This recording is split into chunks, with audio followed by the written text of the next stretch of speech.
Hey guys, Rob here, 3D Printscape. Today I'm going to show you how to remove the restricted areas in Cura. I'm going to use my Ender 3 as an example, so I'll be working with that profile, but the process will apply to really any printer that has a profile that has restricted areas, and I'll show you what I'm talking about in a minute when we jump over to the computer. This process is really simple. It only takes about 2 minutes to walk through, and once you've done it, it's good. You don't have to go back and do it again until you upgrade Cura. I'm assuming when you upgrade Cura, you will have to go back and do it. I haven't actually tried that, but just keep that in mind. Alright, so first let's talk about why those restricted areas are there. So the Ender 3 has a 235 by 235 build plate and a printable surface area of 220 by 220. But with the new restrictions that Cura added in 4.5, you're really only able to get about 200 on your length here. And that can be pretty annoying if you're trying to print larger things or trying to get as many prints on a build plate as you can just to let it print overnight or whatever you're doing. Alright, so let's go ahead and talk about why they're there. So a lot of people upgrade the build surface, they put on a glass bed or something like that. I did a video covering that before, which I'll link to in the description below, but typically, pretty much 9 times out of 10 when somebody adds a glass bed, they're going to be attaching it with these standard little clips here. So the clips would just be going on here, basically just like that. You'd have 2 in the front and 2 in the back. And what these do is they actually hold the glass build surface in place so it doesn't move around when you're printing, but it does obstruct some of the print area. So Cura is trying to account for that, just to add a buffer so that you don't accidentally hit those. So I will add that as a disclaimer. If you are going to remove those and you are using the clips, make sure that you are accounting for them when you're trying to get things on the build surface, unless you can have the extruder hit those. They added it, I believe, just really to protect themselves, so that if something did happen, they can't say, well, you didn't tell us about it or the software let us do it. But if you're trying to do mods on anything, to me personally, at that point you're kind of taking responsibility. But not everybody feels that way, so Cura just added those in at 4.5. But that's fine. For those of us who want to remove it, it's really simple. They didn't really make it difficult at all. So let's go ahead and jump over to the computer, and I'll walk you through that process. So before we do that, make sure you guys hit that like button and subscribe. Thanks. Alright guys, so we're here at the computer. First, I want to show you what restricted areas I'm talking about. So right now I've got my Ender 3 profile up. If you look to see here, you've got this gray area on both sides. This is Cura 4.6.1. I know they have 4.7 out, but the same thing's going to apply there. Alright, so what we're going to do is I want to show you what the issue is, and then we'll walk through how to actually remove it. Alright, so here I've just got a generic object. I'll go ahead and drag it up towards this line. As you can see here, it should slice just fine. But as soon as you move it over the line here, just like that, it kind of grays out or goes transparent. And if you slice it, you're going to get this unable to slice error. Like I mentioned, I think they put this in here more of a safety net to prevent people from accidentally running their extruder into any clips or anything. But it does kind of create a hindrance for anybody who is familiar with the system and knows what they're doing. It's really meant to protect you from yourself, but let's go ahead and show you how to remove it. So I'm just going to drag this back up here. So we're going to have to go to the install directory. Now this process will be the same if you have a Mac as well. It will just be in a different location. You'll have to go to where you installed Cura at. But for you, those of you who have a Windows machine, just go to C drive, program files, and then Ultimaker Cura. We're going to go to 4.6 because that's the version we're working with. And then we want to go to resources and definitions. I will link to this path here in the description below, so you'll want to make sure you're just going there, swapping out the 4.6 with the version that you're using.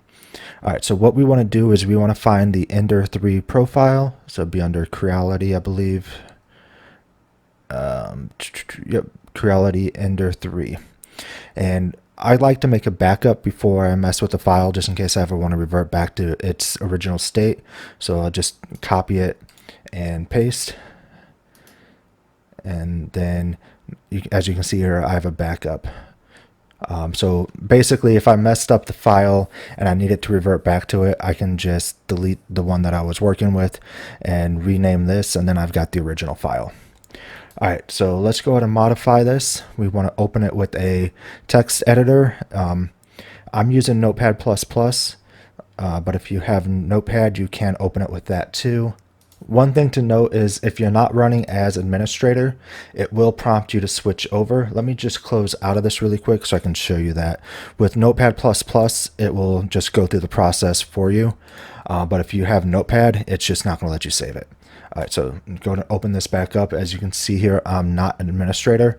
So if I make a change and try to save it, it's going to ask if I wanted to launch this in administrator mode. So I'm just going to say yes, and it will prompt you, and then it will bring it up as an administrator. All right, so I'm going to remove that change. What we are looking for here is we want to remove the disallowed areas. So if you can see here, line 15, this starts the opening for the disallowed areas. We want to remove these two lines just like that, and then just kind of cleaning it up a little bit. There we go. So now there are no disallowed areas called out. So we want to go ahead and save this like so. All right, then let me go ahead and close that out. Now we need to relaunch Cura, so I'm going to go ahead and close out of that.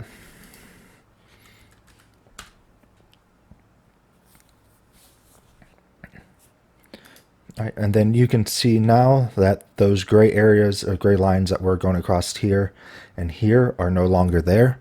And if I was to drag the object that I was working with in and go all the way down to right here, which was blocked before, I can now slice it. All right, so let me go ahead and expand this really quick. I'm going to go to 220. All right, so now I've got the object here at 220 by 220. So if I go ahead and align this properly, I should be able to get that to print. It looks like 220 might actually be slightly too big. Let me try 215.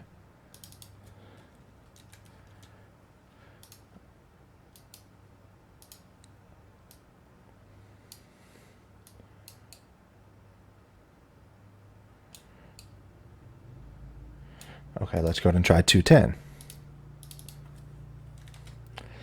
It could also be that this is a weird object. All right, so 210.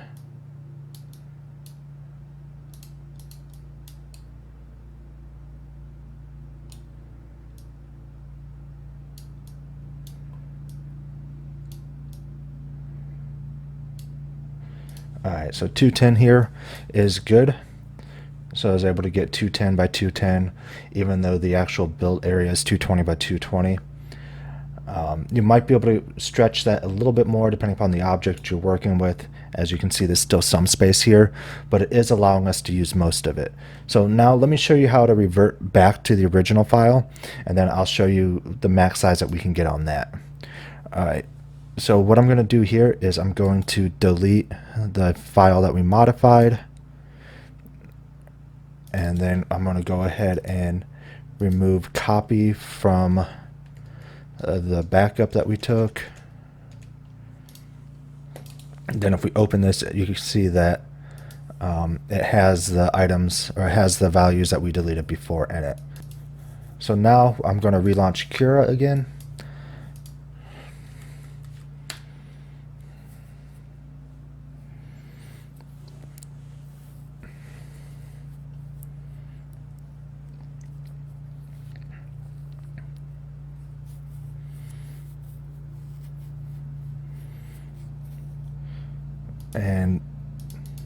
And as you can see, those lines are back. All right, now I'm showing you the max size that you can get with the restrictions in place afterwards, because I wanted to show you guys the rollback process in case you had any issues or wanted to revert back.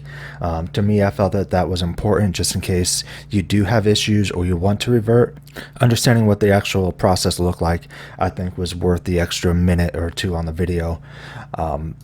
But if you have any questions, go ahead and leave a comment below. I'll get back to you as soon as I can. All right, so let's go ahead and drop this back in. So before we were able to get about 210 by 210. So let's go ahead and set it to that again. As you can see, that won't work. So you're in those areas, or you're in the restricted zone there. So we're probably gonna, I don't even know if we'll be able to get 200 by 200. Let's try that.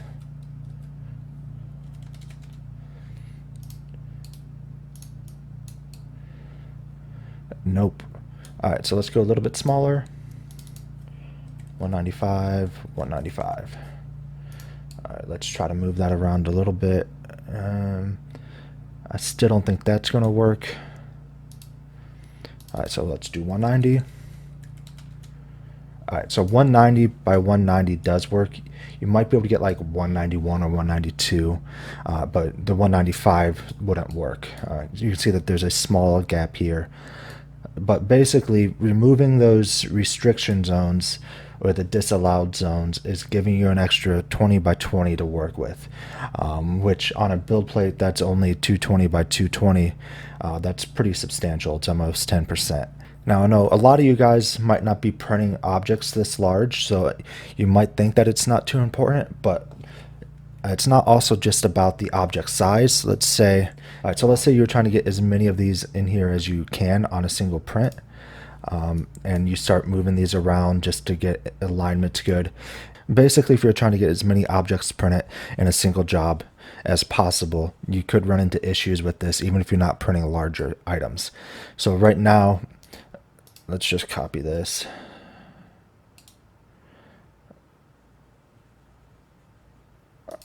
Let's say if I want to go 4. All right, so now I've got 5 copies on here. Let's kind of rearrange these a little bit. Oops.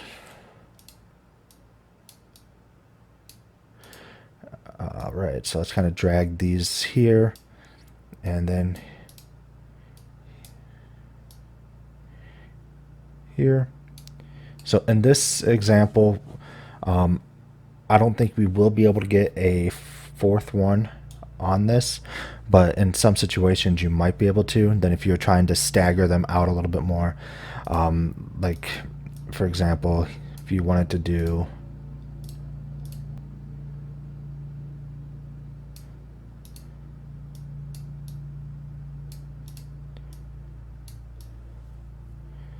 something like that, and then bring objects in as close here as possible, or get smaller prints in the middle of those, it just gives you more to work with, and it's taken away limitations that in most cases shouldn't be there.